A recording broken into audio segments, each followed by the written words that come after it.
Selamat pagi dan salam sejahtera buat kita semua. Sebelumnya kita ucapkan puji dan syukur kepada Tuhan karena telah memberikan rahmat-Nya dan juga kesehatan kepada kita walaupun pada saat ini kita sedang dalam kondisi pandemi.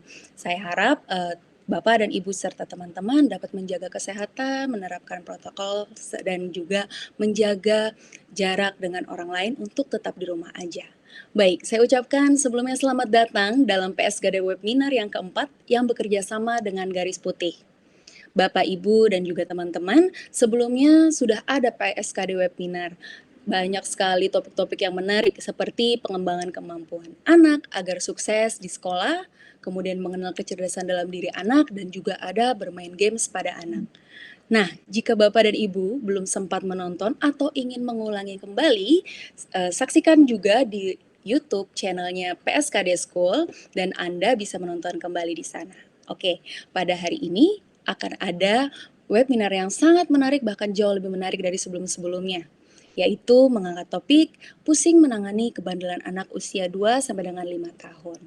Sebelumnya, perkenalkan saya Felinsa Oktoratanau, Bapak, Ibu, dan teman-teman sekalian dapat memanggil saya Felinsa, dan saya salah satu kandidat psikolog pendidikan Universitas Indonesia, dan saat ini bekerja di Biro Psikologi SSDM Polri.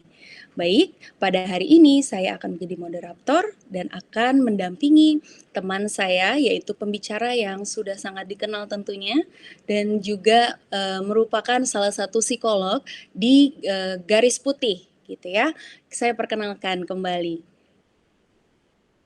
Ya, halo, selamat pagi Pak Lukman, Pak Nuri Halo, Lukman gitu ya, ya. ya, halo, selamat Oke, pagi, Bu Felin.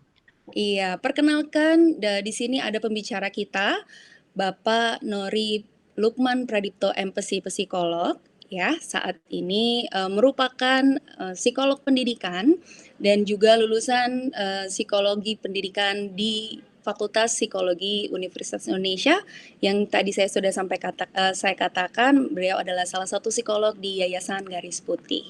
Apa kabar nih Pak Nori? Baik, puji Tuhan, alhamdulillah, terima kasih, Bu Felin. Bu Felin gimana? Ini lagi di rumah juga kan, Iya, WFH ya, lagi kita di ya. rumah, kita WFH.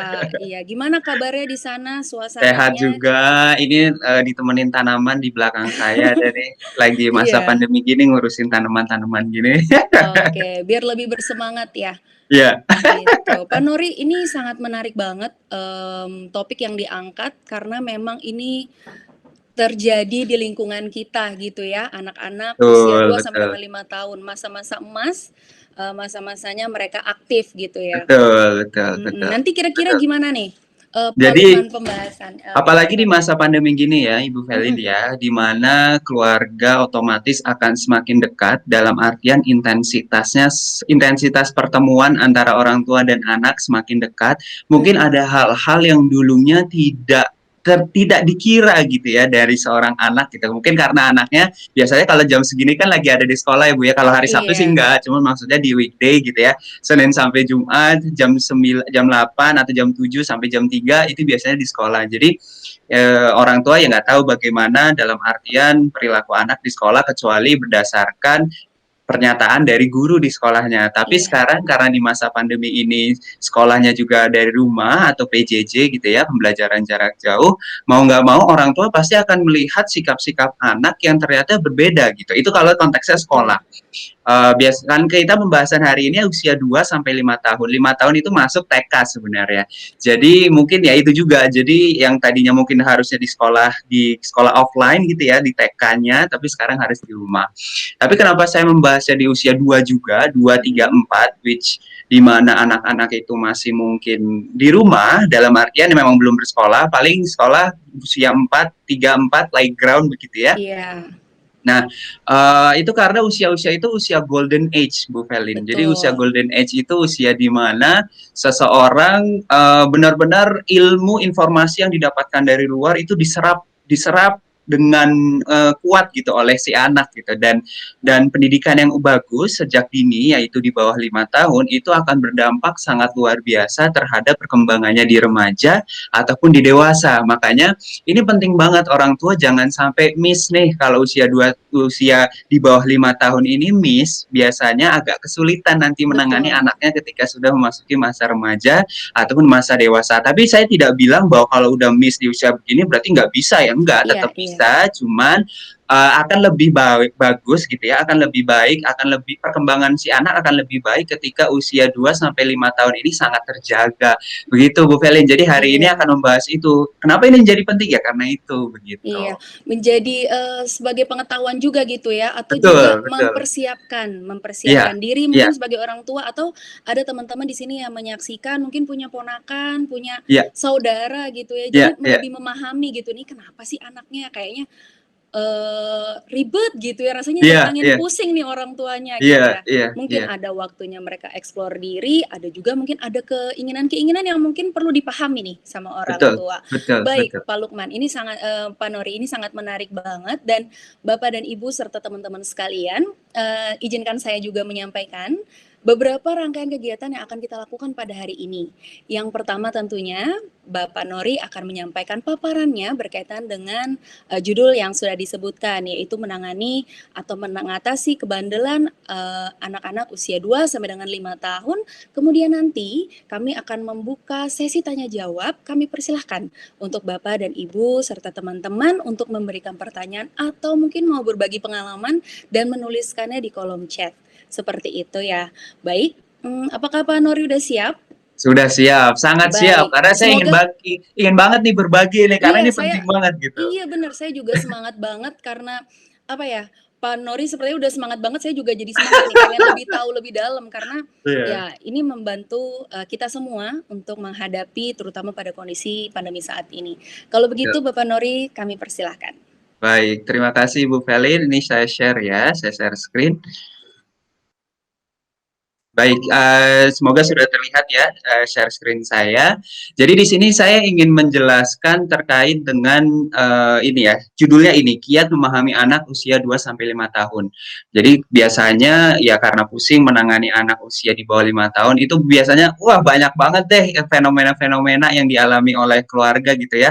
Rasanya kalau anak lagi bandel-bandel ya, wah itu luar biasa. Apalagi di masa pandemi nih membuat keluarga menjadi semakin dekat. Dekat di sini dalam artian pertemuan secara fisik ya. Jadi mungkin kalau pertemuan secara emosionalnya itu kan tergantung masing-masing keluarga. Tapi secara fisik tidak dipungkiri selama 24 jam Bapak Ibu pasti akan bertemu dengan anak-anak. Makanya ini menjadi penting.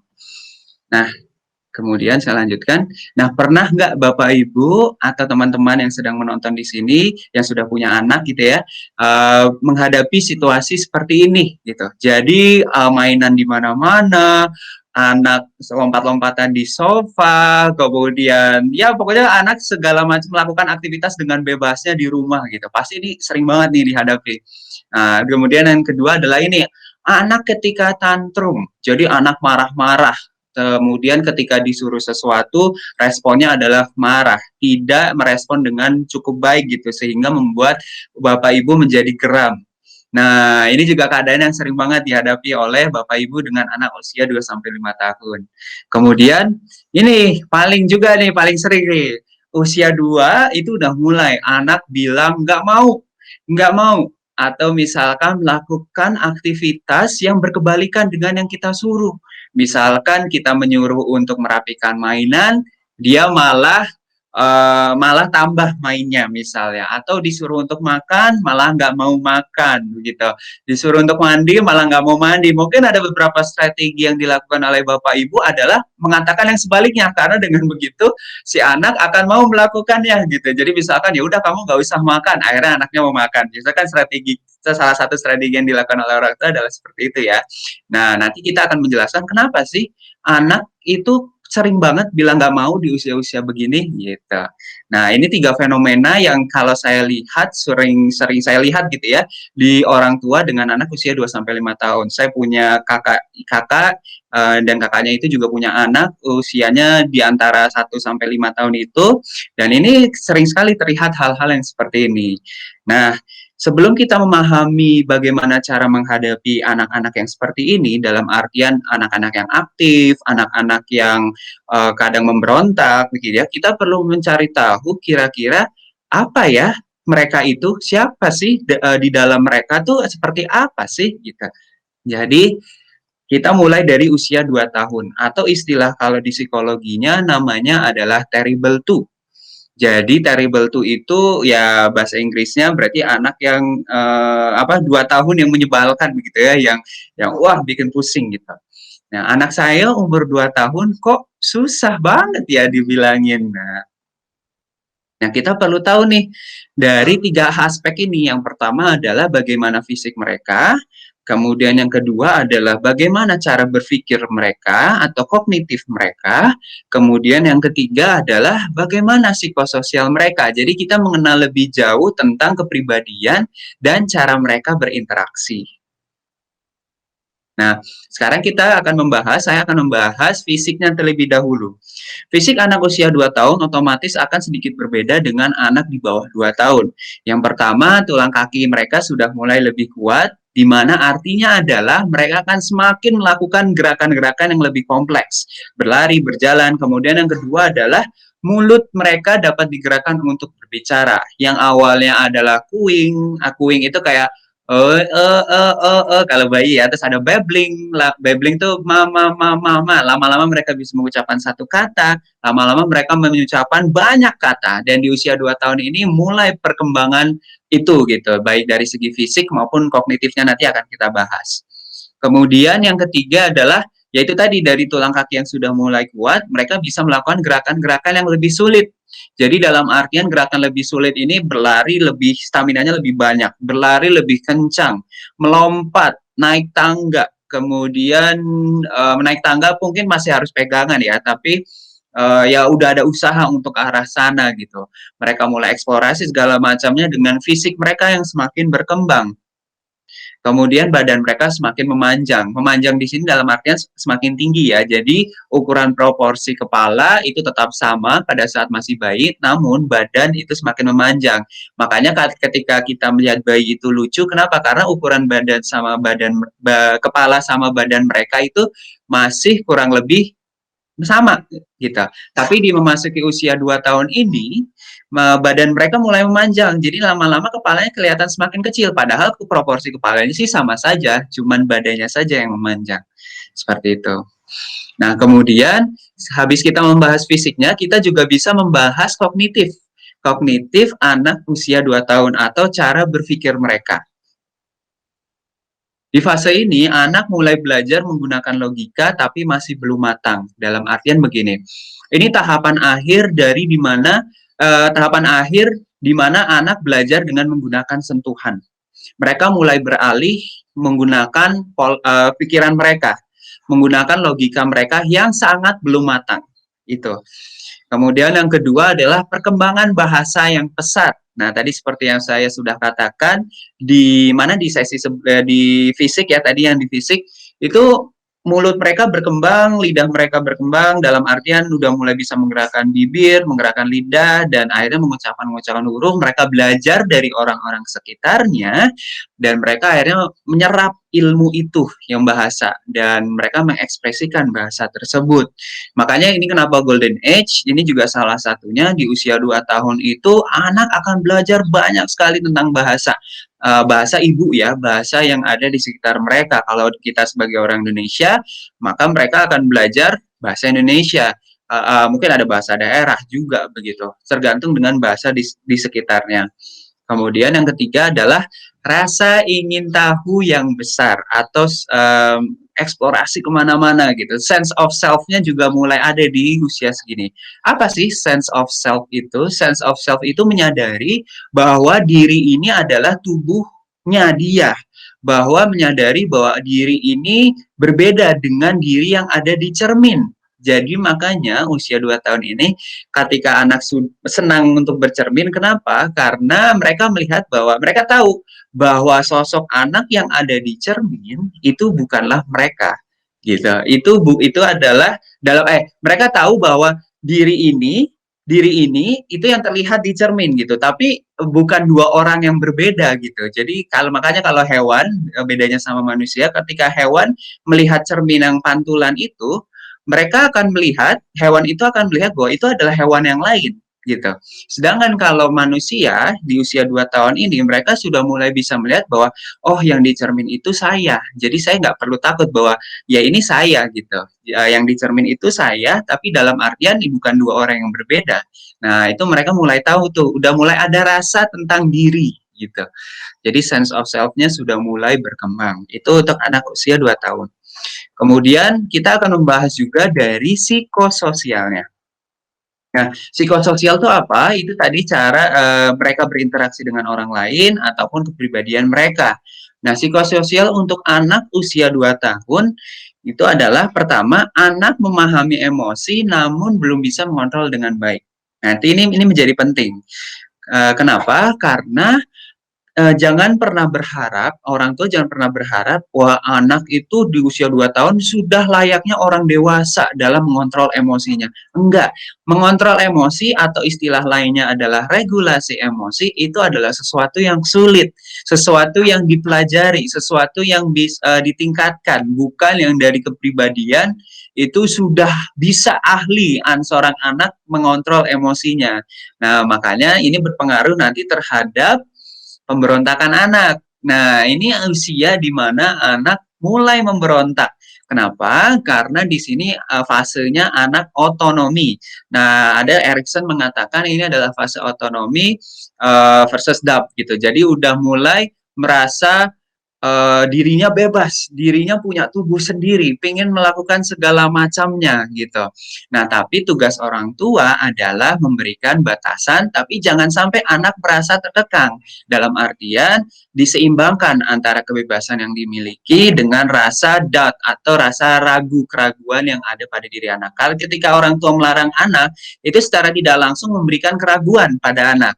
Tapi itu nggak apa-apa karena kita hidup butuh batasan dan itu kita memberikan batasan kepada anak gitu, anak usia 2 tahun ini. Tapi jangan keseringan karena nanti efeknya adalah shame, anaknya merasa bersalah, anaknya merasa malu melakukan segala macamnya. Jadi diseimbangkan antara otonomi dengan keraguan gitu. Di usia memberontak ini ya gitu. Nah, apalagi sering banget nih di usia 2 tahun, mulai dari 2 tahun, nggak cuma 2 tahun ya, 2 tahun ke atas gitu, dimulai dari 2 tahun, anak mulai mengeluarkan yang namanya tantrum gitu ya, temper tantrum. Tapi temper tantrum ini, oh ya sebelumnya saya menjelaskan kenapa temper tantrum itu bisa terjadi. Temper tantrum itu apa sih kemarahan yang diluap-luapkan, dikeluarkan oleh anak tapi tidak bisa dikontrol olehnya. Biasanya tanda-tandanya adalah dengan anak berteriak dengan sangat kencang, kemudian memukul-mukul apa yang ada di sekitarnya, berguling-guling di lantai. Nah, itu ciri-ciri anak-anak dari temper tantrum. Nah, kenapa sih anak bisa temper tantrum? Nah, temper tantrum ini juga adalah sesuatu yang dipelajari oleh anak dengan sekitarnya. Jadi, bagaimana orang tua mengasuh anak itu mempengaruhi apakah anak akan temper tantrum atau enggak gitu. Karena anak ada penelitian yang menunjukkan bahwa ketika anak ditempatkan satu ruangan dengan anak lain dengan usia yang kurang lebih sama dan anak yang lain ini temper tantrum, anak yang melihat ini belajar bahwa oh temper tantrum itu adalah salah satu strategi, salah satu cara. Terus kemudian si anak ini akhirnya besoknya akan melakukan itu terhadap orang tuanya, begitu. Nah, tapi juga dipengaruhi oleh mereka yang sudah paham akan emosi mereka. Jadi mereka marah, mereka tahu bahwa mereka marah, tapi mereka belum bisa mengontrol itu. Atau mungkin mereka marah, tapi mereka bisa jadi belum tahu, sehingga bingung bagaimana caranya mengekspresikan emosi marah itu. Jadi tugasnya orang tua adalah mengarahkan, bukan memarahi, bukan menasehati dalam artian menasehatinya bikin anak malah tidak paham dengan emosinya ya, tapi mengarahkan supaya si anak ini bisa paham dengan emosinya. Dengan begitu anak lebih halus mengekspresikan emosinya dan kemungkinan untuk temper tantrumnya ini menjadi semakin kecil. Nah, itu dia untuk psikososial anak usia 2 tahun. Jadi yang pertama tadi anak bisa memahami emosi tapi belum bisa mengontrol dengan baik. Jangan harap anak usia 2 tahun pengalamannya baru hidup selama 2 tahun diharapkan oleh orang tua kamu harus bisa jangan marah-marah dong, jangan nangis depan umum. Nggak bisa. Karena pengalaman mereka hidup baru 2 tahun, kemudian mereka juga masih dalam fase itu tadi otonomi, pengen bebas gitu. Nah, orang tua tugasnya adalah mengarahkan. Kemudian tadi memberontak dan temper tantrum ini menjadi sangat biasanya nggak sering, tapi apa sih unik gitu untuk anak usia 2 tahun ini. Gitu. Nah, karena intensitas mereka yang memberontak yang besar dan kecenderungan untuk tantrum, maka disebutlah terrible two. Gitu, usia 2 tahun yang luar biasa susah banget nih dikasih tahu gitu ya. Usia 2 tahun ini juga kembali lagi ke psikososial, saya ingin memberitahukan usia 2 tahun ini adalah usia yang tepat buat orang tua mengajarkan toilet training. Toilet training itu anak untuk bisa mandiri ke toilet gitu tidak apa ya tidak dikasih popok gitu ya mulai secara bertahap gitu tidak langsung pakai celana nggak apa-apa tapi secara bertahap mungkin popok pakai celana kemudian popoknya diganti dengan kain kemudian lama-lama pakai celana dalam gitu kemudian cara untuk mengantarkan ke dalam toiletnya pun secara bertahap kenapa ini juga memfasilitasi otonomi si anak. Si anak pengen bisa buang air kecil atau buang air besar sendiri. Nah, kita fasilitasi, orang tua fasilitasi. Tentunya fasilitasinya secara bertahap. Dengan begitu, anak tahu batasan-batasannya dia. Oh, saat ini saya bisanya segini. Orang tua membantu segini. Kemudian nanti orang tua agak naikin dikit supaya anak bisa mengejar. Nah, seperti itu. Bertahap itu pelan-pelan. Jadi jangan langsung suruh anak ke kamar mandi sendiri, habis itu dilepas. Anak nggak akan bisa harus semuanya dilakukan secara bertahap sekaligus memfasilitasi otonomi atau kebebasan si anak usia 2 tahun ini. Gitu. Nah, itu tadi ya. Nah, apa sih yang bisa dilakukan oleh para orang tua? Yang bisa dilakukan oleh para orang tua ada banyak. Yang pertama adalah selalu disiplin dengan jadwal makan. Kenapa ini penting? Karena anak itu tahu dengan konsistensi orang tua dan itu hal simpel dimulai dari jadwal makan. Ketika jadwal makan itu rutin, berarti kan kebutuhan makan si anak itu juga terpenuhi dalam waktu yang intensitasnya atau frekuensinya itu stabil gitu. Apa namanya? Uh, ininya stabil, waktunya stabil gitu. Jadi misalkan 4 jam makan pagi itu jam 9 pagi, makan siang itu jam 1 siang, makan malam itu misalnya jam 7 malam, misalnya seperti itu. Ketika rutin seperti itu, waktu lapar anak akan menyesuaikan dengan jadwal makan tersebut dan selalu dipenuhi, jadi rasa kesal anak itu tidak akan keluar, jarang keluar gitu. Karena kan tidak dipungkiri kalau kebutuhan kita yang paling utama adalah kebutuhan akan makan. Kebutuhan paling utama ketika kita makan, ketika kita lapar, kita akan merasa lebih mudah untuk marah, kita akan lebih mudah untuk merasa kesal. Jadi dengan terpenuhi kebutuhan ini, anak akan lebih tenang gitu. Jadi selalu disiplin dengan jadwal makan. Kemudian yang kedua adalah berikan pilihan ketika anak hendak melakukan sesuatu. Jadi jangan kasih satu pilihan, kasih pilihan-pilihan. Misalnya si anak ini mau main di luar, gitu ya. Misalnya ini lagi nggak masa pandemi gitu. Anak main di luar, kasih pilihan. Oke, kamu mau main berapa lama? Apakah mau main 10 menit? Mau mainnya sebentar atau lama? Gitu. Kalau mainnya lama, nanti baliknya 10 menit lagi gimana? Jadi selalu kasih pilihan. Kalau misalkan sebentar, nanti kamu boleh main di ruang keluarga, mainan ini gitu.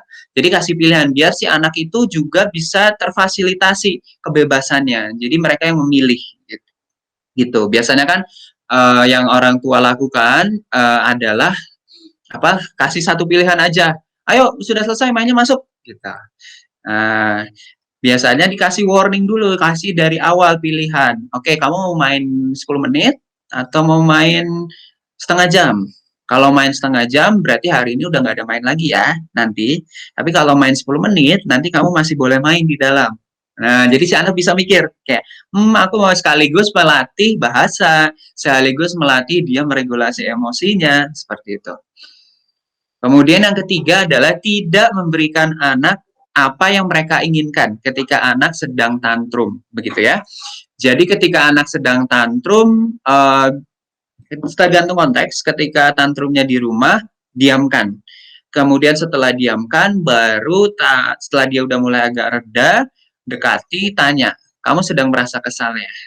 Ya mama tahu kamu sedang kesal, tapi yang kamu lakukan itu salah. Nah, kalau kamu marah-marah gitu, kira-kira kamu dapat apa yang kamu inginkan nggak? Gitu. Jadi ajak dengan baik, obrol dengan baik, tapi setelah reda anak tantrumnya. Tapi tergantung konteks. Kalau tantrumnya melempar-lempar barang, berarti ya taruh anak sekap, dalam artian sekap secara tegas tapi jangan melukai, taruh di dalam ruangan yang sepi atau ruangan yang tidak banyak barang-barang yang membahayakan si anak, lalu diamkan sampai si anak ini merasa lebih reda gitu ya. Tapi kalau misalnya orang tua juga sudah lebih ahli gitu ya, bisa langsung ajak ngobrol ketika anak sedang tantrum, tapi dengan tegas. Kalau kamu misalkan tidak berhenti menangis pada saat ini, mama tidak akan memberikan apa yang kamu inginkan. Tapi mama akan ada di sini menunggu kamu sampai kamu lebih lega. Oke, misalkan anak masih tantrum, masih wah, wah, wah, gitu. Ya udah, nggak apa-apa, diem aja gitu. Setidaknya sebagai seorang orang tua sudah memberikan pilihan itu bahwa kalau kamu nggak diam, mama nggak akan memberikan apa yang kamu inginkan, tapi mama ada di sini buat kamu gitu. Kalau pengen mama ada di sini gitu. Gitu. Tapi kalau konteksnya tergantung konteks. Kalau misalkan di mall ya berarti bawa ke tempat yang lebih sepi. Karena kan kalau tantrum seperti itu bisa mengganggu orang lain ya. Apalagi kalau tantrumnya misalkan di depan lift. Seperti itu. Nah, itu. Kemudian yang selanjutnya adalah cari cara agar anak tetap beraktivitas daripada memarahi anak karena tidak melakukan apapun. Jadi, inilah di mana saat kreativitas dan kesabaran orang tua itu sangat diuji. Gitu. Anak itu energinya masih banyak, berbeda dengan kita yang sudah lebih dewasa, gitu ya, berbeda dengan orang tua. Kita sudah memiliki tanggung jawab yang lebih banyak, kita memiliki tugas yang sudah kita memasukkan energi kita ke tugas-tugas yang berbeda, dan energi kita tidak sebanyak anak-anak. Anak-anak itu energinya sangat banyak dan mereka masih dalam fase inginnya bermain. Seperti itu. Nah, karena itu orang tua cari cara agar anak tetap beraktivitas. Mungkin bisa dengan membuat permainan sederhana, misalkan petak umpet di dalam rumah, atau misalnya merakit sesuatu, atau misalnya menggambar, mewarnai, kemudian biarkan anak mengeksplorasi ketika sedang menggambar, kasih fasilitas. Nah, seperti itu. Daripada misalkan anak lagi nggak ngapa-ngapain, terus kita marahi. Atau anak melakukan aktivitas karena di luar kebosanannya, dia melakukan aktivitas yang tidak jelas, misalnya mengganggu gitu ya, mengganggu ketika mama sedang memasak, daripada dimarahi, mendingan ajak masak. Gitu. Cari cara agar anak tetap bisa beraktivitas. Karena sekali lagi energi anak-anak itu luar biasa besar. Ya, disinilah dua hal, kreativitas dan kesabaran orang tua itu menjadi sangat penting.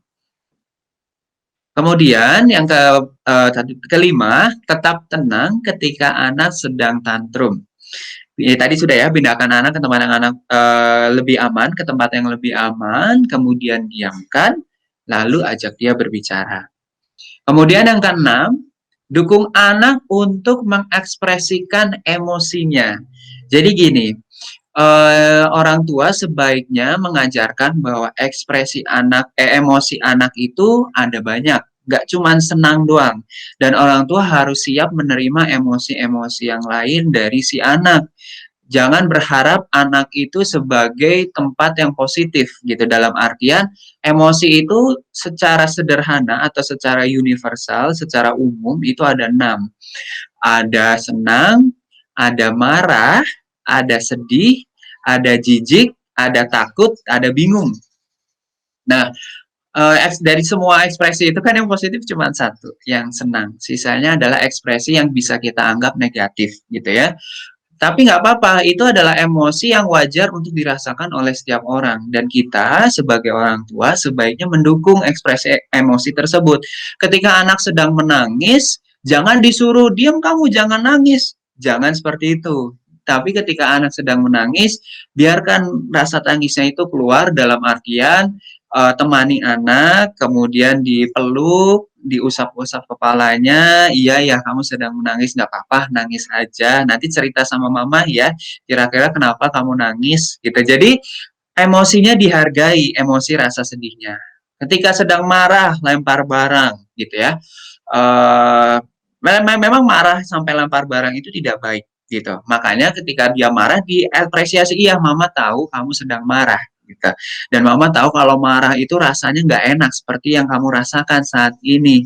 Sambil misalkan dipegang gitu ya, tatap matanya gitu. Jadi tatap matanya. Tapi kalau marah-marah seperti itu melempar barang, kan nanti barangnya jadi rusak. Kan nanti apa namanya yang kamu inginkan juga nggak dapat. Jadi gimana dong? Oke, nanti diajak misalkan, oke kalau kamu marah nggak apa-apa marah, cuman marahnya disampaikan secara omongan, mungkin secara perlahan, jangan kamu lempar barang ya nak, misalnya seperti itu. Jadi dukung anak untuk mengekspresikan emosinya, gitu. Mungkin nggak semua orang tua caranya bisa sama seperti yang saya contohkan, nggak apa-apa, karena tergantung budaya juga, tapi tetap apresiasi, hargai emosi anak yang sedang keluar dengan cara ibu atau bapak masing-masing, gitu ya. Kemudian yang paling penting ini, orang tua boleh ambil waktu untuk self-care ketika sedang lelah mengurusi anak. Ingat, anak memang tanggung jawab orang tua. Tapi orang tua tetap harus mencintai diri sendiri terlebih dahulu dibandingkan mencintai orang lain. Karena kalau tidak bisa mencintai diri sendiri, imbasnya nanti bisa ke anak. Bisa jadi sebenarnya kita marah terhadap diri kita sendiri, tapi kita malah marah sama anak kita. Jadi tolong tetap kalau misalkan kamu lelah karena pasangan ya berdua, ini konteksnya kalau keluarganya lengkap. Uh, Pasangan saling berkomunikasi. Makanya kadang suka ada istri atau istri lah misalnya, Pah, aku mau me time dulu, tolong kamu urus anak ya. Atau kebalikannya, Papa bilang, Mah, aku mau me time dulu, kamu urus anak dulu ya, nanti kita gantian. Self care ini juga tetap tetap ada batasan waktunya ya. Self care ini jangan sampai terlalu bebas begitu. Jadi si orang tua misalkan tahu misalkan waktunya ya 3 jam atau 2 jam atau bahkan mungkin ada yang merasa bahwa self care 5 menit itu sudah sangat wah gitu ya karena misalkan 24 jam gitu dengan si anak. Nggak apa-apa, yang penting ada waktu untuk self care. Nah, tapi kalau misalkan konteksnya adalah single mom atau single dad, itu bisa minta tolong kepada misalkan ada keluarga lain yang ada di rumah, misalkan nenek atau kakek untuk ngurusi anak. Atau mungkin kalau anaknya termasuk anak yang empatinya cukup besar, anak yang bisa memahami, bisa dijelaskan kepada anak. Nak, Mama sedang capek sekarang. Nanti ya 15 menit lagi, Mama mau istirahat sebentar gitu secara halus, jangan jangan kayak apa sih nggak mau gitu, jangan kamu ini bikin mama capek. Nah itu bisa ke arah shame-nya anak tuh, nanti anak jadi merasa bersalah juga, merasa ragu-ragu untuk meminta sesuatu kepada si orang tua gitu. Jadi tetap secara baik gitu, mengekspresikannya secara baik begitu ya. Jadi orang tua boleh ambil waktu untuk self care atau self love atau mengurusi diri sendiri ketika sedang lelah mengurus anak. Gak apa-apa kok untuk rehat sejenak. Ya, kata kuncinya itu. Nah, sekarang kita akan masuk ke usia 3 sampai 5 tahun. Jadi kalau tadi kita sudah mengurusi anak 2 tahun ya, terrible tuh. Sekarang kita akan melihat early childhood atau masa awal dari kanak-kanak. Mulai banyak maunya nih anak saya. pusing. Iya, mulai banyak tanya gitu ya, Pak Nur ya, kayak Mulai mulai semua banyak tanya, ditanyain. semuanya ditanyain, mau apa-apa harus dijawab, kenapa Betul, kenapa, apa-apa. Sebenarnya anak mungkin nggak membutuhkan jawabannya, tapi membutuhkan ya udah direspon aja gitu sama orang iya, tua gitu ya. Nah di usia ini nih orang tua juga harus lebih kreatif lagi. Nah, fisik anak usia 3 sampai 5 tahun sebenarnya kurang lebih sama dengan anak usia 2 tahun dalam artian ya tadi melakukan gerakan yang lebih kompleks. Mereka kalau diajak ke taman bermain, mereka sudah lebih berani untuk apa sih memegang yang jungle gym itu lah ya yang bisa iya yang sampai tangga-tanggaan gitu ya. tangga-tanggaan gitu ya. Nah, bisa mulai berlari stamina lebih tinggi, bermain bola lebih lincah kalau anak laki-laki gitu ya. Ya kalau anak perempuan juga kalau permainan tradisional udah main yang lompat tali dan sebagainya, ya itulah permainan-permainan yang membutuhkan gerakan yang lebih kompleks atau gerakan yang membutuhkan stamina yang lebih banyak gitu. Badan semakin memanjang itu sudah pasti dan otot mulai berkembang gitu. Ototnya mulai berkembang, terlihat mulai fisiknya mulai terlihat begitu ya, dalam artian dia mulai terlihat ototnya begitu. Nah, kalau untuk kognitif atau cara mereka berpikir, yang pertama adalah pre-operational stage ini apa? Nanti saya jelaskan. Jadi ini adalah secara singkatnya tahap di mana anak mulai berpikir, mulai menggunakan logikanya, tapi logikanya masih belum matang. Jadi mereka mulai memahami simbol-simbol yang orang lain katakan atau simbol-simbol yang ada di sekitarnya. Penggunaan ekspresi, kalau lagi kayak gini itu tandanya marah, kalau lagi gini itu tandanya senang. Kemudian kalau kayak gini, orang tua misalkan kayak gini, dia udah tahu ini simbol bahwa orang tua lagi tidak senang atau sedang mau memarahi. Nah, dia sudah mulai bisa memahami hal-hal seperti itu. Tapi ketika diajak untuk berlogika, ya jangan harap mereka bisa berpikir secara sistematis seperti kita yang dewasa ini gitu. Logika mereka masih agak lucu gitu ya. Nanti aku jelaskan lebih lanjut. Kemudian adanya perkembangan anak untuk memusatkan perhatian pada suatu aktivitas. Jadi di sini mereka fase di mana mulai bermain dalam artian usia 2 sampai 5 tahun bermain itu menjadi core atau menjadi inti dari cara mereka belajar. Jadi jangan malah larang anak bermain. Karena anak malah banyak mendapatkan ilmu dengan bermain. Misalkan bermain boneka itu bisa mereka mendapatkan mengekspresikan emosi, biar drama-dramaan itu mereka tahu cara berinteraksi dengan orang lain gitu ya. Nah, ini maksudnya adalah perkembangan anak memusatkan perhatian, mereka ketika bermain mereka sudah bisa memusatkan ke permainan tersebut, tidak terdistrak dan mempertahankan aktivitas tersebut gitu ya dalam jangka waktu yang cukup panjang. Ini tergantung pada aktivitas apakah mereka senang atau enggak. Kalau misalnya aktivitasnya mereka nggak senang, biasanya mereka tidak bisa mempertahankan perhatiannya dalam waktu yang lama. Tapi kalau aktivitasnya menenangkan, itu biasanya mereka bisa mempertahankan dalam waktu yang cukup lama. Kemudian adanya perkembangan dalam kemampuan anak untuk membuat perencanaan. Jadi di sini si anak itu udah mulai bisa kayak tahu abis ini mau ngapain, abis ini mau ngapain gitu. Tapi jangan harap perencanaan mereka masih jangka pendek gitu ya. Kapasitas mereka untuk melakukan perencanaan itu masih sangat rendah gitu ya. Tapi mulai bisa gitu. Jadi ya kalau skala 0 sampai 10 dengan 10 sangat bisa membuat perencanaan, anggap aja mereka masih di skala 1 atau 2. Jadi masih sangat rendah begitu. Nah, di sini mereka juga mulai bisa memegang pensil atau hal-hal sejenisnya, bisa dilihat seperti ini. Tahapan awal kalau 1 sampai 1,5 itu seperti ini menggenggam, kemudian 2 sampai 3 memegang dengan 3 jari kayak seperti ini, kemudian 3 sampai 4 mulai bisa memegang lebih benar, tapi memegangnya itu masih pakai semua jari.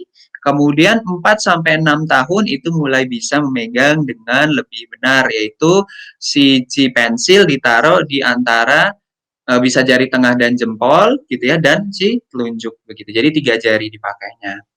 Jadi kalau misalkan anak ibu atau anak bapak masih usianya 2 tahun, cara memegangnya masih terlihat seperti di gambar ini, nggak apa-apa, karena memang dari fisik mereka juga masih bisa megangnya seperti itu, dan ya cara mereka memegang pensil juga baru bisa seperti ini gitu.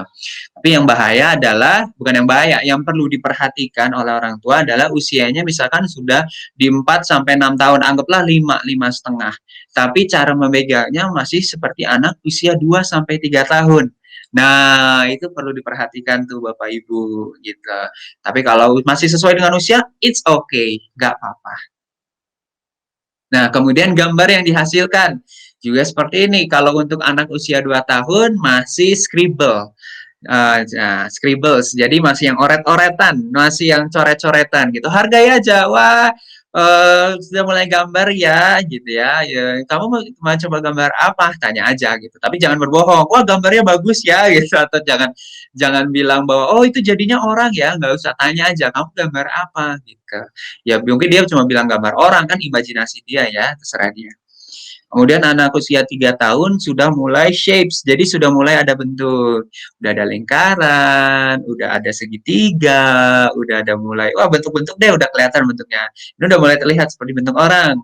Kemudian usia 4 tahun udah mulai yang namanya pictorial atau figur tertentu. Oh ini udah kelihatan nih orang. Jadi kalau udah mulai bisa gambar pohon dengan kualitas anak usia segitu ya, jadi udah ada picture-nya, udah ada gambarnya. Nah, kemudian usia 6 tahun itu sudah mulai bisa mendesain. Jadi mendesain itu sudah ada makna di dalamnya. Jadi biasanya di usia ini juga 5 sampai 6 tahun itu udah mulai bisa bercerita ini siapa, ini lagi ngapain, ini kenapa ada rumah di sini dan sebagainya. Biasanya makanya perkembangannya adalah seperti itu. Nah, tadi ya pre-operasional ya. Tadi saya sudah memberikan gambaran umumnya, tapi ciri anak pre-operasional, ciri anak usia 2, 3 sampai 5 tahun dengan pemikiran mereka yang masih kurang matang adalah ini. Nah, egocentrism. Jadi mereka itu masih cuman bisa melihat dari satu sisi. Jadi misalnya ini aku kasih lihat botol tumbler ini ya sebagai contoh. Di sini ada sisi yang agak menonjol seperti ini. Nah, kalau anak, misalkan saya sebagai anak, lalu saya melihat seperti ini, di mana saya melihat dengan jelas sisi yang menonjol ini dari sisi saya. Anak bisa membayangkan gitu, membayangkan dalam pikiran. Tapi ketika ini saya putar, kemudian saya minta anak ini membayangkan bagaimana bentuk si menonjol ini dari sisi sebelah sana, anak itu nggak bisa. Anak itu baru bisa melihat dari sudut pandang dia gitu. Makanya terkadang anak itu kalau memberikan reward atau hadiah kepada orang tuanya itu biasanya berdasarkan apa yang senang buat dirinya. Jadi gini, misalkan anak laki-laki senang dikasih bola. Nah, biasanya ibu bapaknya dikasihnya bola. Karena dia mikir ya saya senang dikasih bola, ya pastinya orang tua saya juga senang dikasih bola. Egocentrismnya di situ. Jadi bukan egois ya, tapi mereka memang belum bisa melihat dari sudut pandang orang lain gitu. Belum bisa melihat dari sudut pandang ya dari sudut pandang lain gitu. Tapi ini bisa berkembang seiring usia. Berkembang itu dalam artian lama-lama kalau kita ajarkan anak untuk berempati dengan orang lain, diajak untuk bermain drama, diajak untuk bermain peran, itu dia lama-lama bisa melihat dari sudut pandang orang lain. Kemudian animisme. Animisme itu menghidupkan sebuah benda mati. Misalnya ini saya anggap sebagai boneka gitu ya. Si boneka ini biasanya dikasih nama, namanya siapa, dia lagi ngapain, dia suka apa. Nah, itu animisme. Kemudian irreversibility. Irreversibility ini apa? Jadi anak masih tidak bisa melihat bahwa satu bentuk itu berbeda dari bentuk yang lain. Misalkan benda cair dimasukkan ke dalam baskom, lalu dimasukkan ke dalam botol, jumlah airnya akan tetap sama. Cuman anak akan melihat bahwa air yang ada di dalam baskom itu mungkin lebih banyak daripada air yang ada di dalam botol gitu. Jadi ya itu logika mereka memang seperti itu. Itu sama halnya dengan fokus pada bentuk bukan perubahan benda. Jadi yang tadi baskom sama botol, mereka lihat baskom itu lebih besar. Pastinya jumlah air yang ada di dalamnya itu juga lebih besar. Gitu. Padahal mah jumlah air akan tetap sama gitu. Jadi mereka fokusnya pada bentuk bukan perubahan benda dan penalaran yang belum sempurna. Ini kadang agak bisa membuat anak menjadi takut gitu ya. Dalam artian gini, ketika anak dimarahi harus jelas, ketika anak ditegur harus jelas. Karena kalau nggak jelas, mereka bisa mengasosiasikan dengan hal yang lain. Misalkan kamu ini nakal ya, nakalnya karena apa? Karena kalau enggak, dia bisa jadi menganggap diri dia nakal karena misalkan berjalan di dalam rumah, karena nggak jelas gitu. Atau misalkan anak bermain gitu ya, terus mukul kakaknya, si adik ini mukul kakaknya. Si orang tua memarahi, kamu itu jangan seperti itu, mama marah sama kamu. Kalau nggak jelas, dia nggak akan tahu bahwa dia dimarahi karena sudah memukul si kakak. Jadi harus jelas, karena penanganan mereka yang belum sempurna. Tapi ketika sudah dijelaskan, mereka sudah mulai memahami. Karena sekali lagi mereka sudah menggunakan pikiran mereka, bukan sentuhan lagi. Kalau bayi-bayi kan mereka belajar dengan menyentuh. Makanya kalau bayi-bayi, Bapak Ibu lihat suka nyentuh sana, suka nyentuh sini, masukin ke mulut. Karena itu cara mereka belajar. Begitu. Nah, ada satu penelitian yang melihat perbedaan anak usia 3 sampai 5 tahun dengan anak di atas 5 tahun dalam membuat keputusan. Jadi penelitiannya adalah seperti ini, ada dua rumah ini masing-masing rumahnya memiliki 3 jendela gitu ya, dari atas ke bawah. Dikasih dua gambar, di gambar A dan di gambar B. Di gambar A ini ada dua rumah kan. Mereka diminta untuk melihat apakah sama kedua rumah ini gitu. Yang gambar B juga apakah sama kedua rumah ini gitu. Nah, dilihat dari pergerakan mata mereka, bola mata mereka. Anak usia 3 sampai 5 tahun itu biasanya membuat keputusan tanpa informasi yang detail, tanpa informasi yang jelas gitu, tanpa informasi yang banyak. Jadi mereka hanya melihat sekilas dari bola matanya yang cepat gitu, terus melihat ke satu sisi doang, akhirnya langsung membuat keputusan gitu. Untuk yang gambar A, mungkin Bapak Ibu bisa melihat yang atas, dua rumah yang di atas, anak usia 3 sampai 5 tahun dan 5 tahun sama benar karena memang sama gitu ya. Tapi untuk yang B, anak usia 3 sampai 5 tahun itu banyak yang salah. Karena mereka kan cepat ya. Jadi mereka cuma ngelihat yang di atas kiri, terus ngelihat nih, oh rumah ada gambar hati, di sebelah kanan yang rumah kanan juga sama. Oh berarti sama gitu langsung gitu. Sedangkan kalau kalau anak di atas 5 tahun itu kayak ngelihat, oh lihat yang lain dulu nih gitu. Lihat yang kanan, yang bawah. Oh ternyata beda. Ada yang satu ada loncengnya, yang satu ada potnya. Jadi mereka membuat keputusannya dengan informasi yang lebih cepat. Nah, jadi Bapak Ibu kalau minta tolong misalkan sama anak 3 sampai 5 tahun, kalau mereka melakukan kesalahan ya dimaklumi gitu ya. Karena ya mereka hanya mengambil keputusan berdasarkan informasi yang cepat. Karena sekali lagi mereka fase otonomi juga dan di usia ini juga kalau di usia 3 5 tahun mereka inisiatif. Jadi fase mereka ingin berbuat cepat gitu. Nah, ini ya. Jadi anak usia 3 sampai 5 tahun akan membuat keputusan yang cepat dengan informasi yang kurang lengkap, sedangkan anak usia di atas 5 tahun akan membuat keputusan dengan informasi yang lebih lengkap. Nah, psikososial atau cara mereka berinteraksi dengan teman-temannya atau kepribadian mereka. Yang pertama, anak memulai suatu aktivitas versus rasa bersalah. Inisiatif versus guilt. Jadi di usia ini anak akan mulai berani untuk, kalau tadi inginnya kebebasan, kalau udah masuk usia ini anak mulai berani untuk melakukan sesuatu tanpa harus menanyakan kepada orang tua gitu, tanpa harus meminta izin. Dalam artian dia mungkin akan tetap memandang wajah orang tuanya untuk meminta perizinan, tapi dia akan lebih berani untuk memulai suatu aktivitas gitu. Nah, di versus rasa bersalah atau guilt. Di sini bukan berarti anak harus dibebaskan, enggak, tapi juga jangan terlalu dikekang anak. Intinya selalu seimbang. Seimbangnya gimana caranya? Kasih peraturan yang jelas, kasih pilihan, kasih opsi, ya kasih opsi tadi ya gitu.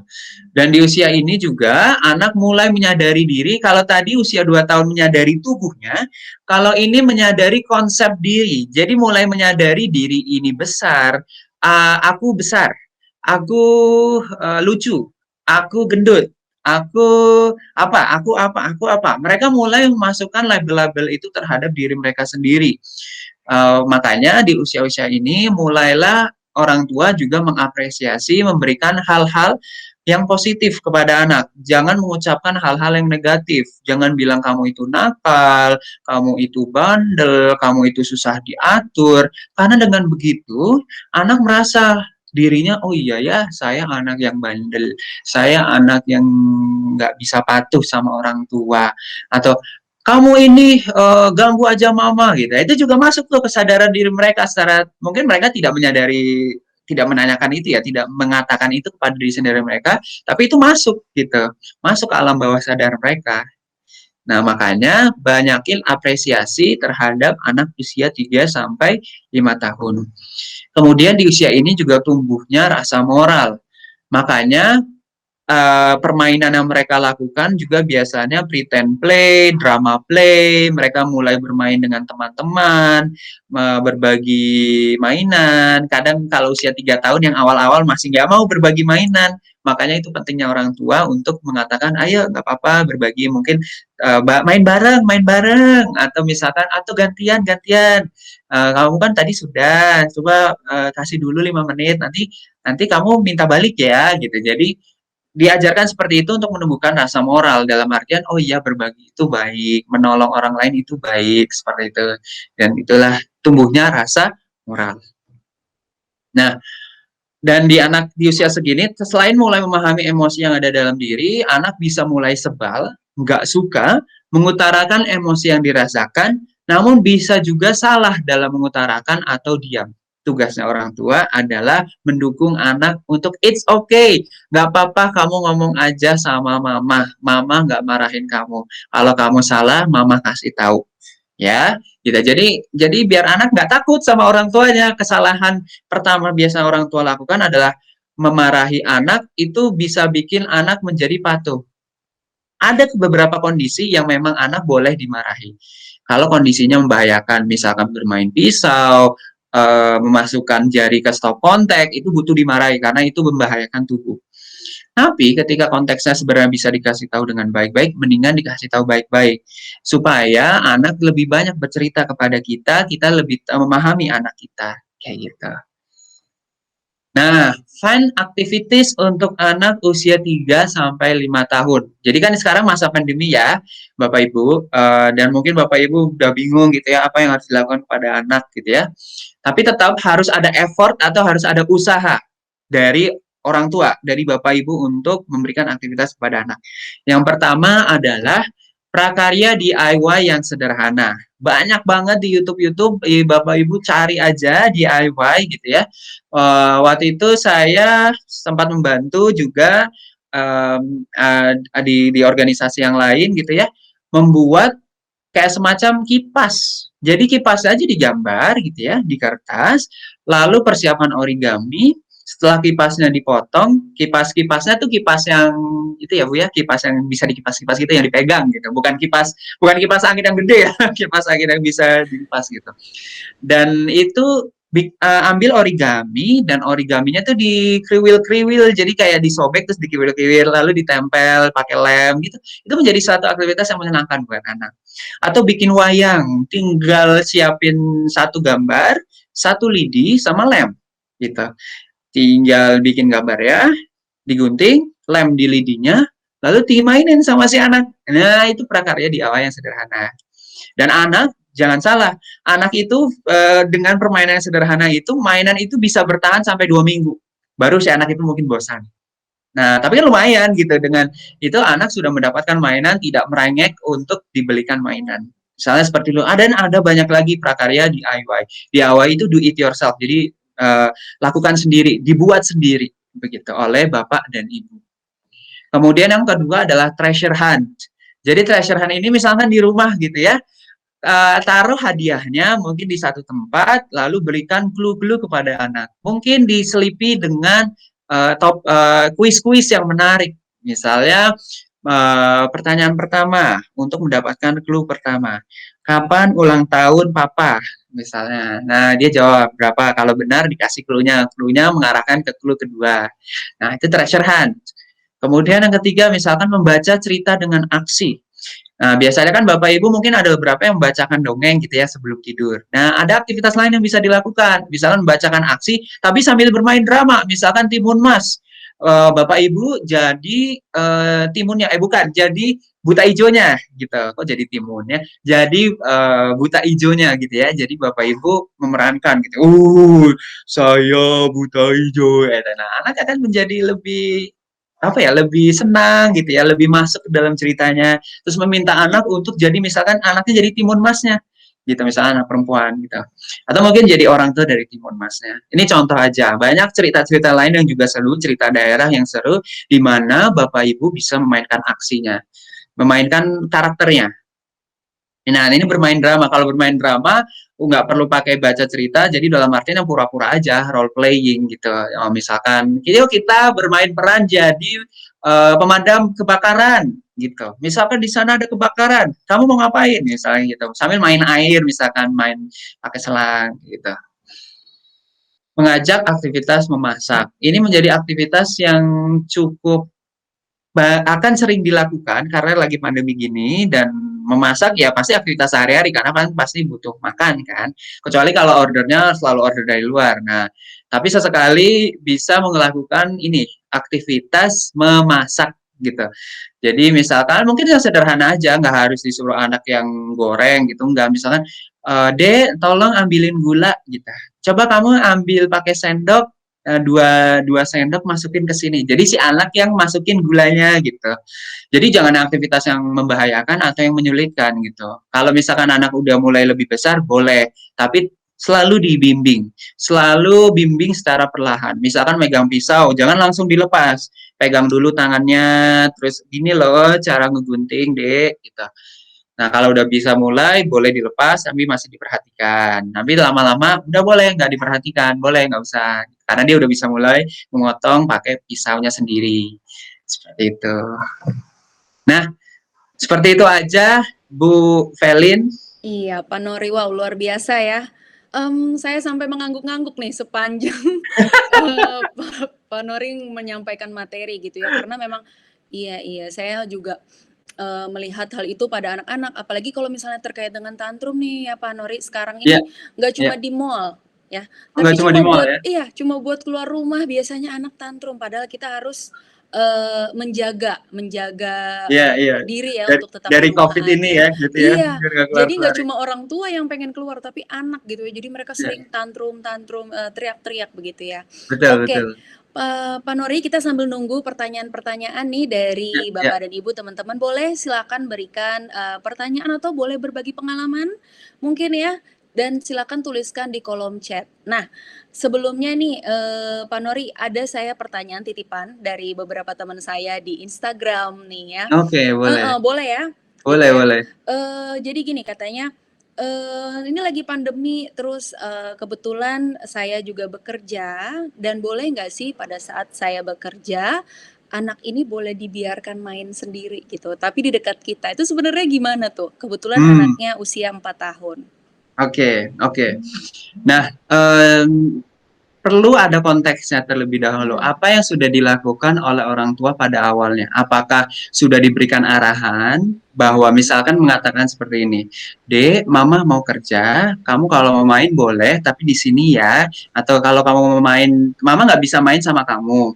Tapi kalau kamu butuh Mama, nggak apa-apa deh, kamu main di sini, tapi jangan ganggu Mama ya. Terus anaknya akhirnya main di sebelah. It's okay kalau kayak gitu, gitu. Karena anak juga bisa memahami. Sebenarnya anak itu sensitif loh gitu, Bu Iya. Felin gitu. Anak itu bisa memahami apa rasanya perasaan orang tua, tapi mereka memang belum bisa memahami secara pikiran gitu ya, tapi Mhm. memahaminya tuh kayak lewat feelingnya gitu, kayak mereka tahu kalau orang tuanya marah, mereka tuh biasanya agak takut-takut gitu. Mereka juga tahu kalau orang tuanya bisa dicari kesempatan gitu ya, misalnya misalkan makanya kalau tantrum jangan kasih, karena kalau dikasih tantrum anak itu belajar kayak ibu saya bisa nih, saya tinggal nangis-nangis aja barangnya dikasih nih gitu. Nah, Iya. kembali lagi ke tadi yang tadi temen Ibu Velin bertanya itu, jadi kalau misalkan udah dikasih arahan seperti itu nggak apa-apa. Itu bukan berarti orang tua nggak peduli ya, enggak.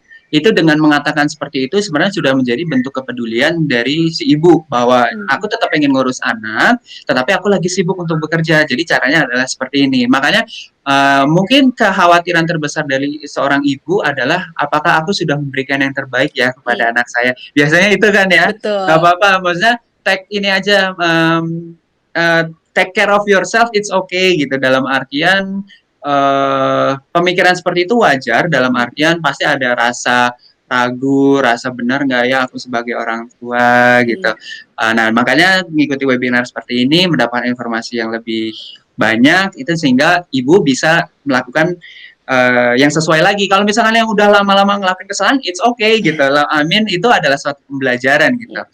Jadi nanti kedepannya misalkan selama ini ibu masih memarahi anak gitu ya, memarahi anak misalkan sampai anak menangis gitu.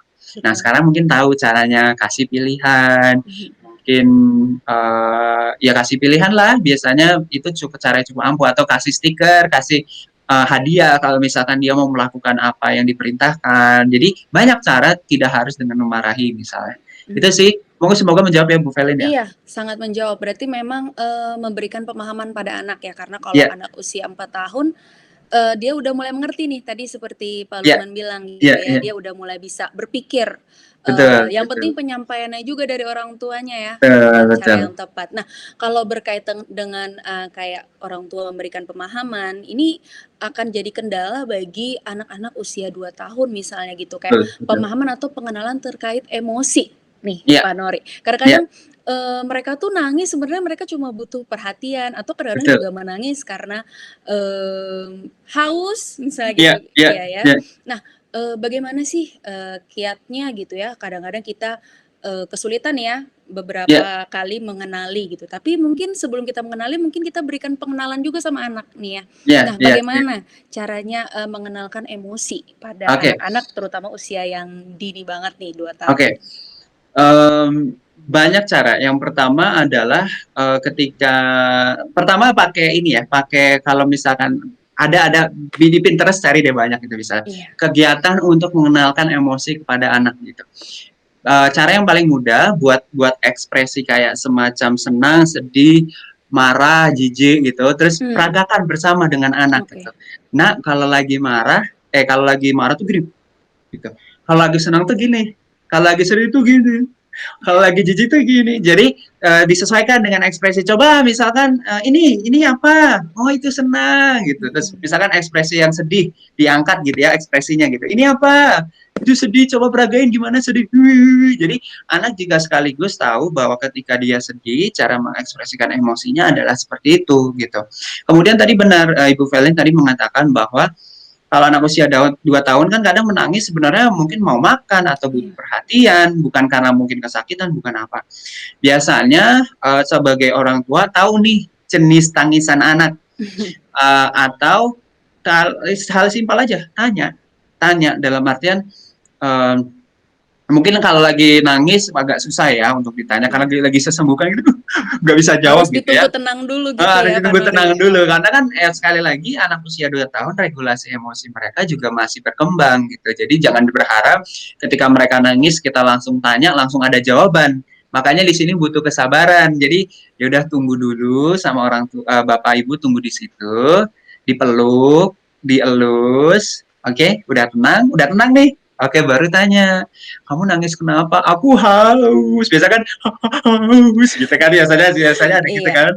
Nah, itu nggak apa-apa, maksudnya tanya gitu. Tapi ya butuh tenang dulu. Itu sih Mhm. Bu Felin. Iya, mungkin juga tanyanya ya, Pak Lukman kayak Mhm, mhm. Pak Nuri kayak harus, bahasanya sederhana kali ya, karena anak Betul, usia 2 betul, tahun ini betul. kadang-kadang, "Apa?" gitu ya, kayak mereka sangat sulit gitu ya, belum seperti anak-anak usia yang di Atau atas, misalnya gini kan, nangis, kamu kenapa? Misalnya nggak bisa jawab, langsung aja kasih tembak, kamu haus? iya. Enggak, kan biasanya cuma bisa bilang enggak atau iya gitu kan. Iya. Enggak, kamu haus? Enggak. Oh, kamu lapar? Enggak. Kamu pengen main? Ya, terus aja sampai dia bilang iya gitu. Iya, bener. Oh iya Kayak gitu. digali-gali terus gitu Heeh. ya, Pak Nuri. Iya, betul. Iya. Karena Karena memang kan sekali lagi kendalanya mungkin di mereka itu. belum bisa berkata-kata kan, masa belum Betul. punya kosakatanya kan gitu. Mhm. Jadi juga, digali, selain digali dipahami juga nih ya, kayak tadi, ini pola nangisnya kenapa nih? Kayak gitu ya, karena Hmm. apa? Sama juga, anak-anak juga dikasih kata-kata yang sederhana gitu Betul tadi ya betul Pak betul. Nuri, kayak ya Kata-kata udah satu sederhana. kata heeh, Mhm mhm, benar benar. gitu. Jangan sampai Dan kata-kata yang ribet ya, jangan kayak, iya, mmm, "Kamu ini tidak menganalisis apa, Bapak capek." Mana ngerti. bahasanya terlalu tinggi dari Bahasanya terlalu tinggi ini ya, gitu ya. Bilang heeh. aja kalau, "Bapak capek kerja, ya nanti." Gitu misalnya. Tapi dengan nada juga berperan loh Bu Feli, nada, Mhm. volume gitu. "Bapak capek, nanti." Wah, anak takut. Nggak pakai lambat tuh, anaknya langsung nangis gitu Oh, ya, iya. kayak dibentak-bentak. Iya betul, berarti memang selain memahami anak juga orang tua harus hati-hati juga ya sama nada Betul, bicara, segala macam betul, emosi. Karena seperti tadi, Pak Nuri sampaikan anak ini kan pengamat ya, dia bisa betul, mengamati, betul. Dia sangat pengamat, betul. orang tua gitu, nyerap apa semua yang dia lihat gitu ya. Berarti selain dikasih tahu juga dikasih contoh gitu ya Pak Nuri ya? Betul betul. Oke. Baik, Pak Nuri ini ada satu pertanyaan boleh, saya bacakan ya, dari temen di YouTube ya. Ya, Ini dari Desi, halo, Kak halo. Desi ya. Ini pertanyaannya, "Pak, Bu, mau bertanya, bagaimana jika anak lebih senang bermain sendiri dibanding punya teman bermain? Apakah itu akan berpengaruh ke depannya dalam bersosialisasi? Terima kasih." Silakan Pak Nori. Oke, terima kasih Bu Felin. Jadi, apalagi di masa pandemi ini, Mhm. kekhawatiran yang sering banget dirasakan orang tua. Aduh, anak saya nggak berinteraksi sih sama teman-teman. Sama saya mulu sebagai ibunya atau sama saya mulu sebagai bapaknya gitu. Iya. Gimana nanti bisa nggak ya temenan gitu? Apalagi kalau senangnya main sendiri. Oke, cara untuk melatih interaksi sosial sebenarnya ajak sering berbicara dalam artian latih untuk mematuhi norma sosial, misalkan kalau disiplin dengan jadwal makan, tadi juga salah Mhm. satunya. Misalkan jadwal makan jam 7 malam, udah jam 7 malam, ajak ngobrol si anak. Nak, udah jam 7, ayo enggak mau masih main. Ayo, kan kita udah sesuai jadwal jam 7. Gimana kalau misalkan nanti main, kamu boleh nanti main 5 menit, Mhm. 10 menit setelah makan, habis itu gosok gigi. Ya, gitu. Nanti kalau kamu misalkan mau makan, nanti bapak temenin deh 5 menit main. Gitu. Misalnya kasih pilihan seperti itu. Dengan begitu si anak juga melatih cara dia untuk berinteraksi. Terkadang kekhawatiran orang tua itu datang bahwa interaksi itu harus dengan teman. Enggak kok, enggak harus dengan teman. Kalau orang tua bisa memposisikan diri sebagai teman, anak itu juga akan belajar cara berinteraksi sosial dengan teman-temannya. Betul.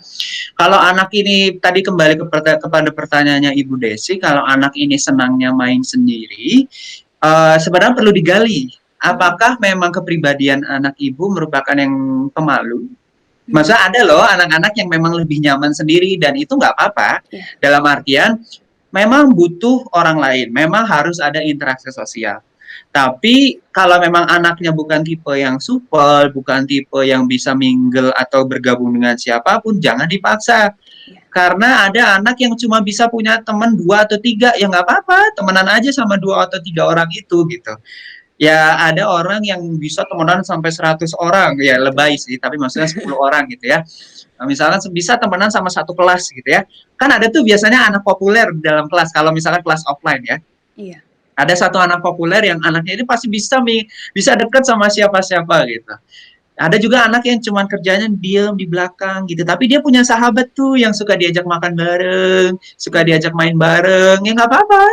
Karena anaknya juga seperti itu gitu, itu pendiam nggak apa-apa. Ya, apa yang bahaya adalah, yang harus diperhatikan adalah ketika anak ini sama sekali nggak punya teman. Iya. Dalam artian, berarti tugas orang tua adalah membantu supaya anak bisa mendapatkan teman. Gitu. Bagaimana caranya? Ya ajak ngobrol aja. Kamu coba deh temenan sama itu gitu. Kamu enggak, aku nggak seneng karena dia gini-gini. Oh ya udah, kamu coba sama yang itu gitu. Tetap dukung aja, cari-cari dia teman. Gitu.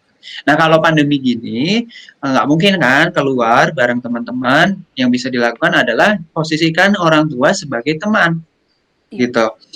Ketika anak mengajak bermain, turuti. Dalam artian kalau orang tua lagi nggak sibuk ya, kalau orang tua lagi nggak kerja, misalkan hari Sabtu Minggu seperti ini, ya udah temani anak dalam bermain, main drama kayak ya udah jadi anak kecil aja Pakai gini nih mainan-mainan yang gitu. ada Iya gitu ya, gitu. boneka-boneka gitu ya, Ya, mhm. kalau anaknya memang masih usia 2 tahun gitu ya. Anak Iya. kalau udah 5 tahun agak sebel juga sih digituin ya, karena mereka juga merasa bahwa diri mereka sudah lebih gede gitu ya. Betul. Ya udah mau SD kelas 1, cuma kalau digituin kan dianggap kayak anak kecil gitu. Mereka juga marah gitu. Sesuai dengan usianya. Kalau anak 6 tahun mungkin diajak ngobrol, kamu mau main mobil-mobilan nggak? Ayo main mobil-mobilan. Ya biasa aja gitu. Beda usia, beda cara.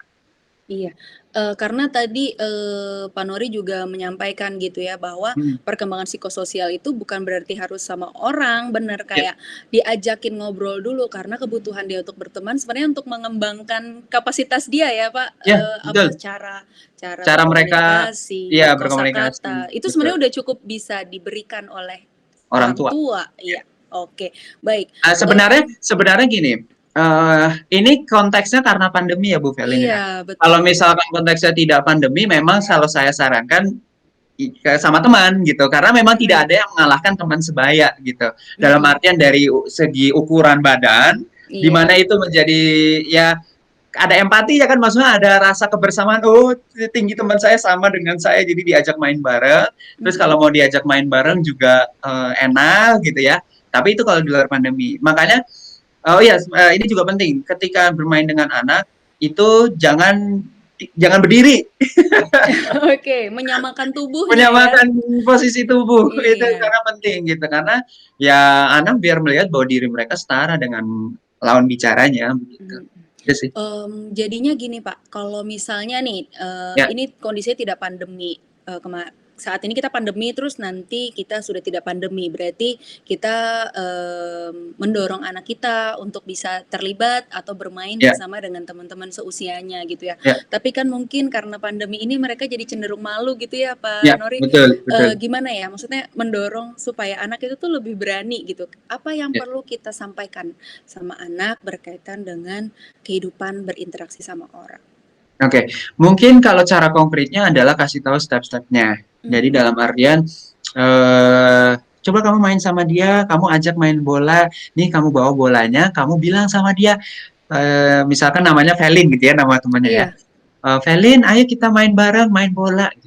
Coba kamu ngomong sama dia. Ya, oke. jadi dibimbing seperti itu. Pertama mungkin kasih tahu seperti itu, karena tetap anak itu harus dibimbing secara bertahap gitu ya. ZPD ada namanya zone proksimal itu. Iya, Nah, jadi secara bertahap mungkin pertama dikasih tahu seperti itu.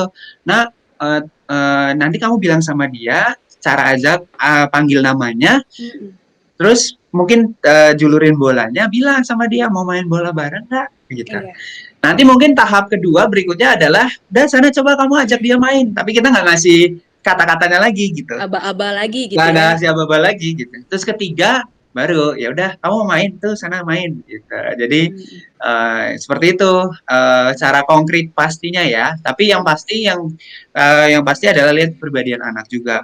iya, Kalau anaknya memang pemalu dan memang anaknya tidak mau, jangan dipaksa. mhm, Dalam artian anak itu biasanya akan ada yang slow to warm up child. Jadi anak yang butuh waktu untuk bisa dekat sama orang lain. betul, Jadi misalkan udah nggak pandemi, lalu di playground. Di playground itu banyak orang, banyak banyak anak-anak seusianya dan banyak mhm, bapak ibu. Si anak ini datang meluk kakinya terus, meluk kaki si ibunya gitu, kayak nggak mau main, nggak mau main, nggak apa-apa, diem aja di situ. Dalam artian ya udah duduk gitu ya, diem. Biarkan anak beradaptasi dengan lingkungannya dulu. Biar anak nyaman dulu, dia ngelihat sekitar. Anak-anak yang pelan-pelan kan begitu kan, ngelihat sekitarnya dulu gitu. Ada siapa aja, siapa yang bisa diajak main. Beda sama anak yang easy child, yang temperamennya tuh gampang. Kalau udah diajak tempat baru, tinggal lari dia. Tinggal, gitu, tinggal ketemu sama orang juga gampang gitu.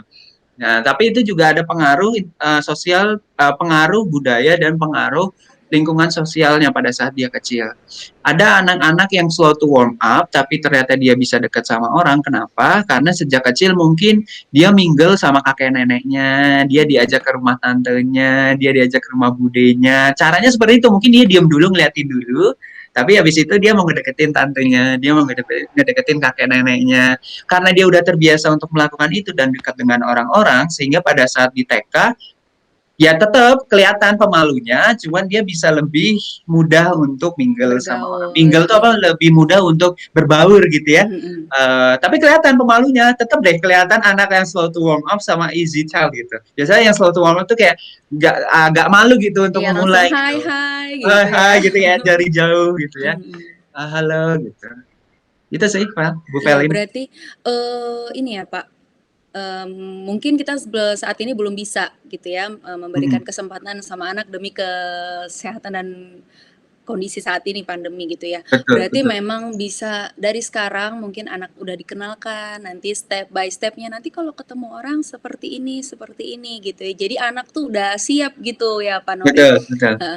Kemudian tadi katanya, kalau sebelum pandemi mungkin dia terbiasa bertemu dengan nenek, om, tantenya, Iya jadi iya mereka sudah iya. terbiasa gitu sama orang yang lebih tua. Nah, kalau membahas berkaitan dengan nenek, kakek, om, tante gitu ya, ada mungkin saat ini bapak dan ibu, mungkin teman-teman yang memiliki anak, kemudian diasuhnya bersamaan sama Oh nenek iya kakeknya iya gitu ya. iya Jadi iya. kadang-kadang konsistensinya gitu ya, misalnya Iya, ibunya makan jam 8 aturan ibunya, tapi kalau nenek kakeknya bilang, "Ah, tunggu dia lapar aja," gitu iya, ya. iya, Itu iya, gimana tuh Pak iya. Nori menghadapinya?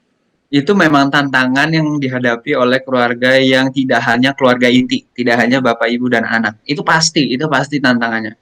Sebenarnya tinggal prinsip keluarganya. Dalam artian gini, em, keluarga inti memang harus tetap membicarakan hal tersebut, peraturan tersebut kepada si kakek dan nenek. Jangan dibiarkan begitu saja.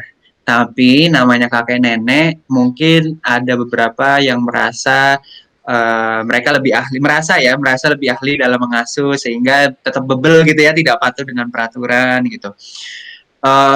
Banyak cara yang bisa dilakukan. Pertama, memberitahu kepada anak bahwa tetap konsisten jam segini. Kalau kakek nenek ngomong hal yang lain, tetap ikuti jadwal papa mama. Misalkan mhm, langsung ngomong sama anaknya.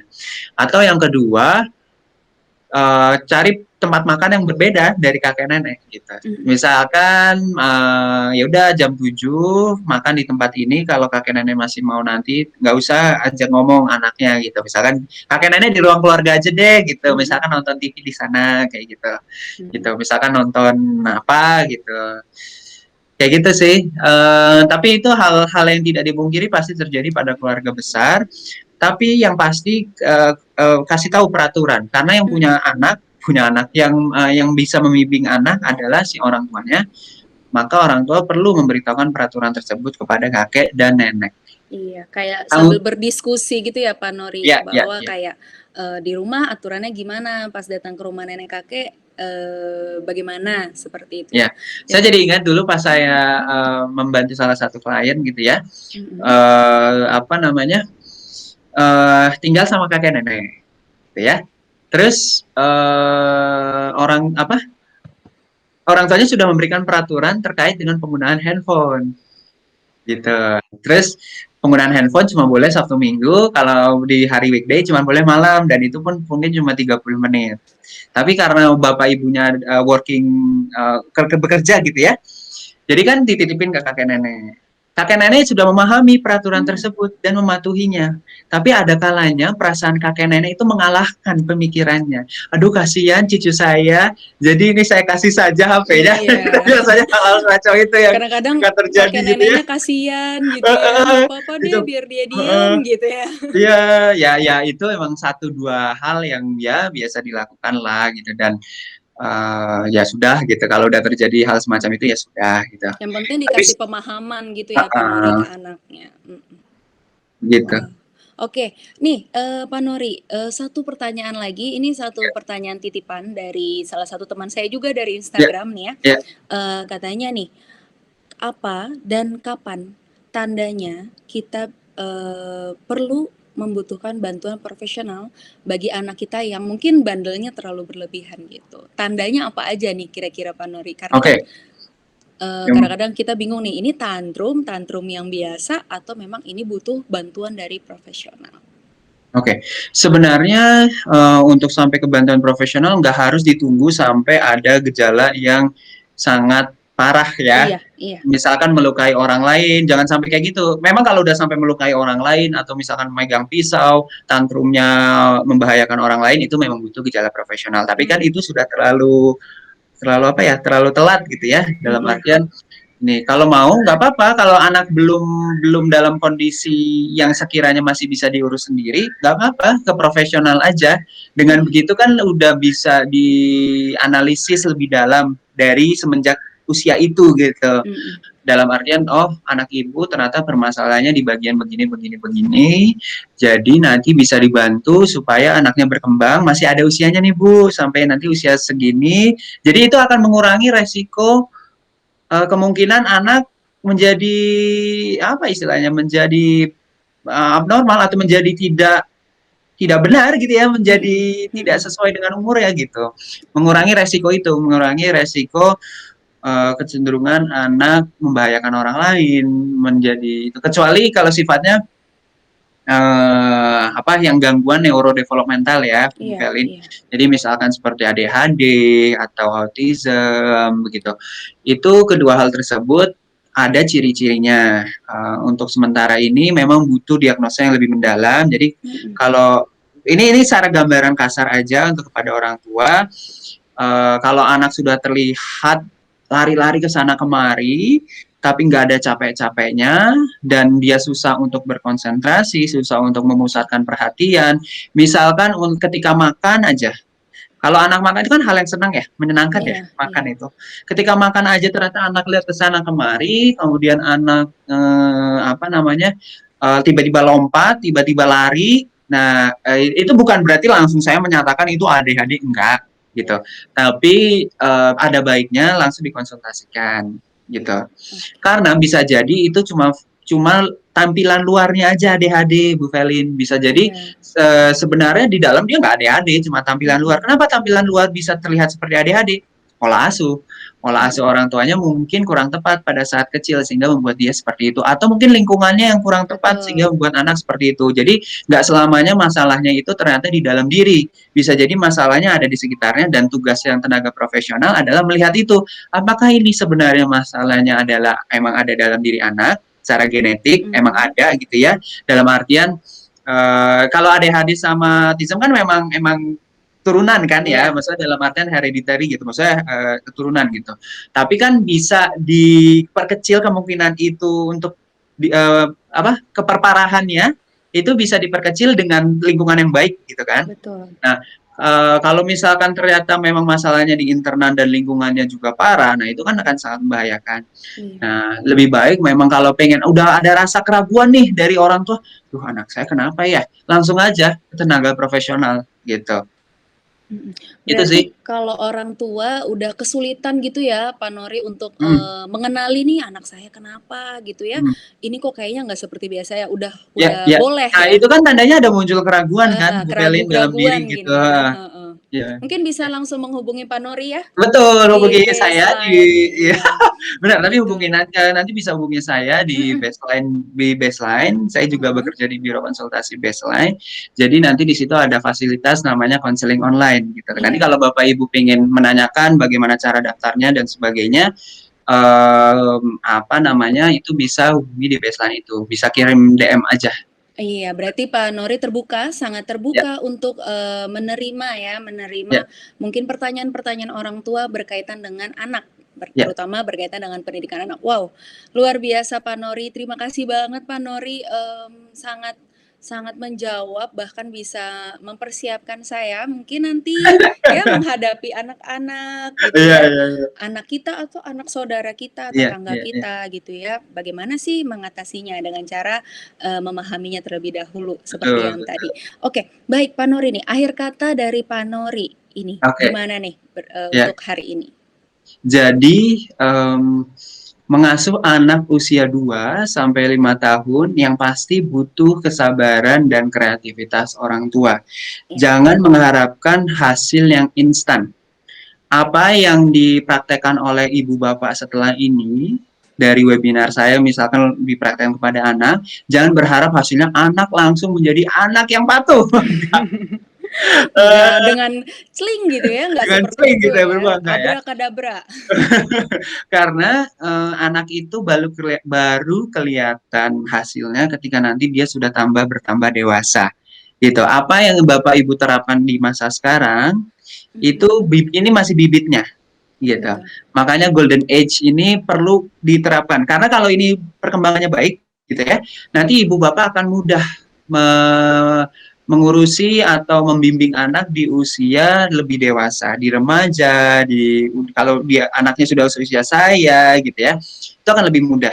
Jadi hasilnya akan terlihat tuh di usia-usia segitu, gitu. Iya, Makanya jangan sabar aja Bapak Ibu di sini semuanya. Dan tadi saya sudah menjelaskan juga ada 3 aspek, fisik, kognitif, dan psikososial itu perlu diperhatikan. mhm, Dari fisik, anak udah mulai aktif, dia mulai bisa memanjat, berlari, dan sebagainya. Dari kognitif, anak itu sudah mulai memasuki tahapan berpikir preoperasional atau istilah lainnya adalah berpikir tapi belum secara matang gitu ya. mhm. Jadi masih menggunakan logika yang seadanya dan makanya perlu pun penjelasan yang lebih detail, dibutuh kesabaran yang lebih dalam menjelaskan, kasih pilihan gitu. Kemudian dari psikososialnya, anak mulai sadar dirinya itu siapa. Saya besar, saya pintar, saya baik, dan sebagainya. Jadi berikanlah kata-kata yang baik kepada anak di usia segitu. Bukan memuji tanpa alasan, menguji tetap harus ada sebab. Misalkan dia melakukan sesuatu, wah bagus ya kamu sudah mencuci piring, kan ada alasannya tuh Iya, karena nyuci piring gitu. Wah baik, wah kamu anak yang rapih ya karena sudah membereskan mainan gitu. Jadi kalau anak nggak beresin mainan jangan bilang, oh kamu ini nakal ya nggak beresin mainan, nggak kan. Langsung aja kasih tahu aktivitas apa yang perlu dia lakukan. Yuk kita beresin. Kamu beresin sekarang, nanti kamu bisa tidur lebih cepat kalau kamu beresin sekarang gimana? Misalnya. Langsung aja, nggak usah kasih label yang negatif. iya. Seperti Karena itu, Bu Fetri. oke, terima kasih banyak Pak Nori, luar biasa banget ya dari kita mengenali, kemudian kita mengajari step by step anak ini ya. Memang jadi seperti tantangan sendiri ya Pak Nori Betul. untuk mendampingi anak Memutuskan usia dini. memutuskan untuk menikah dan punya anak itu kan memang sudah menjadi komitmen dari awal Bu Iya, Felin. Iya. iya Mau jadi pertama pas menikah, dua pasangan yang berbeda, dua orang yang berbeda di dalam satu rumah dengan latar belakang yang berbeda. Itu udah tantangan sendiri. betul. Kemudian melahirkan satu anak dengan kepribadian yang berbeda dari kedua orang tuanya, jangan berharap anak ini akan mau, maksudnya akan nurut terus gitu ya, karena anak itu bukan robot. Kalau mau anak Iya, nurut, bikin aja robot gitu. Atau ya gitu. Kalau ini kan anak adalah titipan iya, Tuhan gitu. Dengan kepribadian berbeda, tugas kita bukan ngatur-ngatur, tugas orang tua bukan ngatur, tapi membimbing. Nah, makanya benar banget kata Bu Felin, kayaknya tantangan banget. Emang tantangan, tapi tapi bisa ya Pak. bisa Iya, gitu. dengan sabar tadi, ikhlas Mm-mm. juga Iya, dampinginya, dengan penuh cinta dan benar kata Pak Nori tadi di awal udah yang paling dasar banget adalah coba untuk memahami ya, iya, anak ini sangat perlu untuk dipahami seperti yang tadi stepnya udah disampaikan juga sama Pak Nori, ada iya, perkembangan khusus nih usia begini. Jadi Bapak dan Ibu dan teman-teman sekalian bisa nih, menggunakan hal itu untuk memberikan pendampingan pada anak. Jadi jangan labeling kayak, "Ini anaknya bandel banget, nakal," gitu ya.